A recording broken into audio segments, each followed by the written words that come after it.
ژوند د هوټل په یوه خونه کې دغه افغان مېرمنې د ګڼو نورو هغو افغانانو په څیر همداسې د اسلام آباد په بیل بیل هوټلونو کې المان ته د تللو لپاره منتظر دي. دغه افغانه څارنواله وایي سره له دې چې د المان حکومت یې د ځای او خوراک څښاک بندوبست ورته کړی دی، خو زیاتوي بې برخلیکه ژوند تېرول ډېر ګران دی. تقریبا 12 میاشتې وسوې چې زه دلته بې برخلیکه یم. زه خپله او زما دوستان نږدې 2 کاله وسو دې ته په تمه یو چې برخلیک مو معلوم سي. هغه کسان چې په دې پروسه کې شامل دي ټول هغه خلک دي چې افغانستان کې یې سرته خطر دی. دغه څارنواله او یو شمیر نور هغه افغانان چې المان ته د تللو لپاره منتظر دي د وروستیو خبرونو اندېښمن کړي دي، خو وایي هیله مند دي چې د المان حکومت به یې همداسې په نیمه لاره کې نه پرېږدي. دقیقا ما مشکلات زیادی می داشته باشیم و اصلا اینو ما تصور موږ ډېرې ستونزې لرو.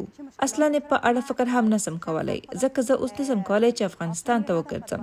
زه فکر کوم که چیرې هر پرواز چمتو کیږي نو موږ باید پکې شامل اوسو. موږ هغه کسان یو چې اړتیا لرو چې آلمان ته ولېږدول سو. واقعا نیاز به این داریم که دوباره ما انتقال پیدا کنیم به آلمان. د بشري حقوقو افغان فعال دی هم دې ته منتظر دی چې المان ته د تګ نیټه یې معلومه سي. د دې پوښتنې په جواب کې چې که یې المان ته تګ ونه سي وایي ژوند به یې له ګڼو ستونزو سره مخامخ سي.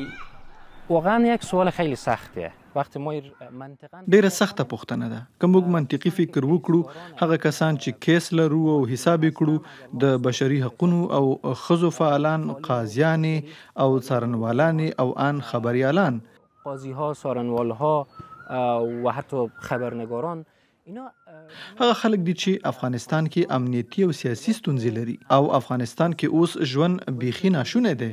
افغانستان دیگه تقریبا محاله برای ما. اصلا په 2021 میسوي کال کې کله چې طالبانو د افغانستان پخوانی جمهوریت نظام ړنګ کړ او پر ځای خپل حکومت اعلان کړ، ګڼو افغانانو خپل وطن پرېښود او د درېیم هیواد په تکل یې ګاونډ اسلام آباد ته پناه راوړه.